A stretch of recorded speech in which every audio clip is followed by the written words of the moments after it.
अब आते हैं जो सबसे खतरनाक अध्याय है आज के हमारे एपिसोड का, इवांका बैरन ट्रम्प का प्लॉट। ये कैसा?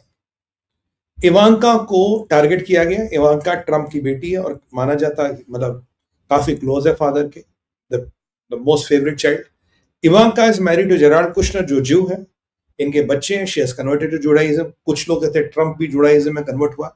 आई don't know that, but he has great respect for Jews, like we have, like I have great respect for Jews, they are our friends, brothers.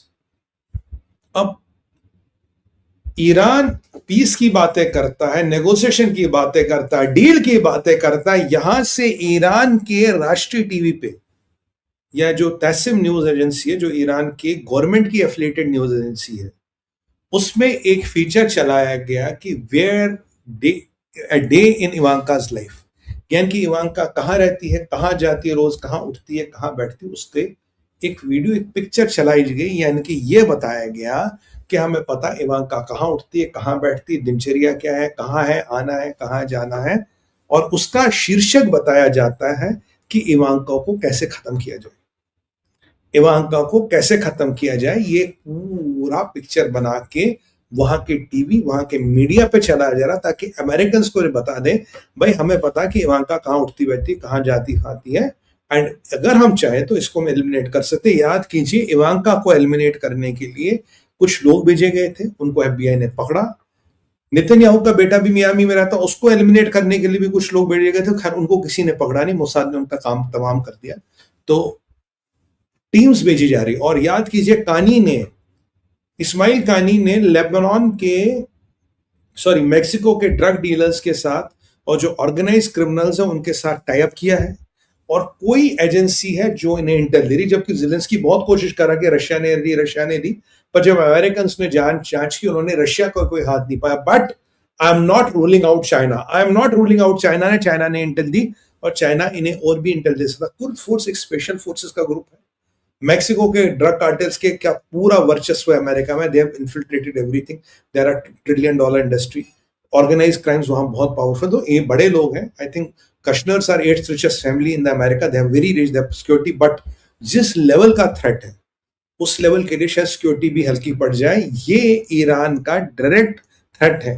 Ivanka को पहले भी थ्रेट दिया गया, eliminate करने की कोशिश की। अब बैरन ट्रम्प, जो मेलेनी सेन का बेटा है, जो दूसरी थर्ड वाइफ है इनकी, ट्रम्प की, उनका जो बेटा 22-23 साल का होगा बैरन, उसको एलिमिनेट करने की भी धमकी आज आईआरजीसी ने उस ब्रॉडकास्ट में दिला दी। तो जाहिर सी बात है, जहां इवांका के अगर वेयर अबाउट्स पता, तो बैरन के भी वेयर अबाउट्स पता, कहाँ उठता, कहाँ बैठता, ये क्या है। तो यानी कि ट्रम्प के परिवार को आप धमकी दोगे, ट्रम्प के बेटी और ट्रम्प के बेटे और ट्रम्प की बीवी को मारने की बात करोगे। आप तहरीर स्क्वायर पे, whichever your central square is, आपने वहां इवांका का, मेलेनी और ट्रम्प का कॉफिन लगा रखा, और आप पीस की बातें कर, और आप कह रहे हो कि Iran is a very peaceful country and we want to live in peace. ये मुल्ला रिजीम जब तक है ट्रम्प की प्रेसिडेंट के बाद भी वो और उनका परिवार सेफ नहीं है। ये ट्रम्प भी समझता है, ये नेतन्याहू भी समझता है। इसीलिए ये युद्ध एक निर्णायक एंड पे ले जाना बहुत जरूरी है। मैं इसको बहुत अश्लील और बहुत गंदी हरकत मानता हूं। I think it is hitting below the bright and it is not called for. This is very very very very very very bad. और अगर किसी की ऐसी मंशा है, तो आपको इसराइल का फॉर्मूला लगाना पड़ेगा, before they hit you go and hit them. उनको खत्म कर दो भाई, और क्या हो सकता है। अब आता हूं इसराइल कट्स पे। इसराइल कट्स, आप जानते हैं इसराइल के डिफेंस मिनिस्टर बड़े दबंग पर्सनैलिटी रखते हैं। बेन जबीर के घर के पे अटैक हुआ था 2 दिन पहले, पर उसे फर्क नहीं पड़ता, उसे तो 10वां अटैक था उसकी लाइफ पे। इसराइल कट्स ने 2 सेंसेशनल रेवलेशंस की है, जो मैं आपको बता रहा हूं। इसराइल कट्स की पहली रेवलेशन है, पहला क्लेम है कि नेतन्याहू को टारगेट किया जा रहा है एक्टिवली बाय ईरान और कुछ और लोग। कुछ और लोग का मतलब है यहां तुर्की। नेतन्याहू को पर्सनली टारगेट किया जा रहा, and we are aware of that. हम ये होने नहीं देंगे। Sensational revelation number 1, that explains Netanyahu के जहाज का ना बताना, उसके, और तुर्की के पास S-400 है, नहीं बताना, जहाज को कहीं और से उड़ाना, and you know they might have used some other camouflage as well. तो ये आपको बताता है, point number 1, Netanyahu is being actively targeted at any cost, not only by Iran, by somebody else as well. समझिए कौन है। दूसरी बात, तुर्किया सीरिया में बेस बना रहा अपना।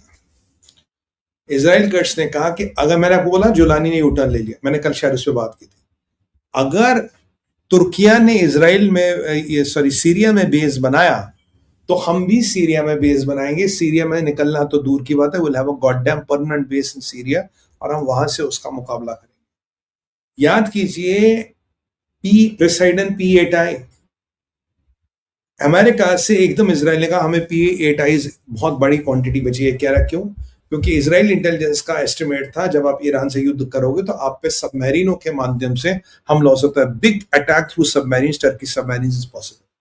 और ट्रंप आज भी इनडायरेक्टली कर रहा है, टर्की बड़ी कंट्री, इसके पास आर्मी अच्छी है, they have some good weapons, इसके पास कुछ अच्छे रशियन वेपन्स है, कुछ अच्छे अमेरिकन वेपन्स है, जो कॉम्बिनेशन एक फॉर्मिडेबल कॉम्बिनेशन है। So Israel has to be very careful not to open the Turkish front. मैंने आपको बोला था 3 फ्रंट खुलेंगे, तुर्किया, सीरिया और इजिप्ट। तुर्किया खुल चुका है, done and dusted. Syria almost there. Egypt can open any time if Israel gets weak. Fattah Sisi अच्छा बंदा है, फतह अल सीसी, बट उसके ऊपर मुस्लिम ब्रदरहुड का बहुत प्रेशर है और उसकी फौज में भी जहादी होंगे, तो obviously the man can't do much. He has been a general himself, but you know that's how it is. तो ये एक बहुत इंपॉर्टेंट प्रकरण है जो मैं आपको बता रहा हूं। तो यहां एक फ्रंट खुलता नजर है, रेवलेशन नंबर 2 और रेवलेशन नंबर 3। इजराइल कट्स कह रहे हैं कि इजराइल के पास ईरान के पेट्रोकेमिकल्स, पूरा petrochemical infrastructure including खर्ग island, Siraj, XYZ, जहां भी कुछ है, उसको ध्वस्त करने का कार्यक्रम है। And we are all ready to go into it. फिलहाल हमें अमेरिका ने रोक रखा है। अगर अमेरिका हमें छूट दे दे, अगर अमेरिका हमें go ahead they they, with in first strike will destroy everything. पहली स्ट्राइक में हम सारा खत्म कर देंगे। और चौथी बात भी कही है भैया, अरे मुल्ला रिजीम वालों सुन तो लो, और तुम्हारे सिंपथाइजर सुन तो लो। ये जो आजकल बॉम्बिंग हो रही है ना, बॉम्बिंग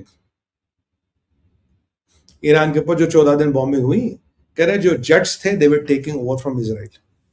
इजराइल की जमीन से उड़ के तुम्हें बॉम्ब कर रहे थे, जो उखाड़ना उखाड़ लो। ये 4 रेवलेशन इजराइल कट्स ने की है तब जब ट्रंप नेतन्याहू के सामने बैठे हैं और मीटिंग हो रही है। वो सीक्रेट कब बोलेंगे नहीं बोलेंगे वो तो मुझे नहीं पता, पर ये 4 बातें वहां हो रही है। ये 4 सेंसेशनल क्लेम्स है आपके इजराइल कट्स के regarding whatever is happening there. These are mind blowing. अब चलते हैं जरा यहां से पीओके पे। वैसे जिलेंस्की को भी बुलाया है, जिलेंस्की को बोला भैया ये युद्ध खत्म करो, नाटक ड्रामा खत्म कर दो, because the things are not going well, and do not attack Putin, do not attack his oil, because things can escalate. क्योंकि अमेरिकन इंटेलिजेंस ने भी शायद एस्टिमेट लगाया कि Putin might go for the ultimate thing. इसीलिए आप चुपचाप बैठो, औकात में। जबकि पूरा जो प्रॉब्लम है, जो आजकल ईरान यूके को धमकियां दे रहा हो, इसलिए नहीं दे रहा कि यूक्रेन के अटैक में ईरान का एक सेलर मरा, जबकि वो यूके को ड्रोन टैक दे रहा है। यूके ने अमेरिका को बेसिस और प्रोटेक्शन के लिए यूक्रेनी एक स्पेशल ड्रोन टैक दे रहा है उसको, which can protect them from Irani aggression. इसीलिए ईरान रोज जिलेंस्की को धमकियां दे रहा है, बट जिलेंस्की को तो फर्क ही नहीं पड़ता। एनीवे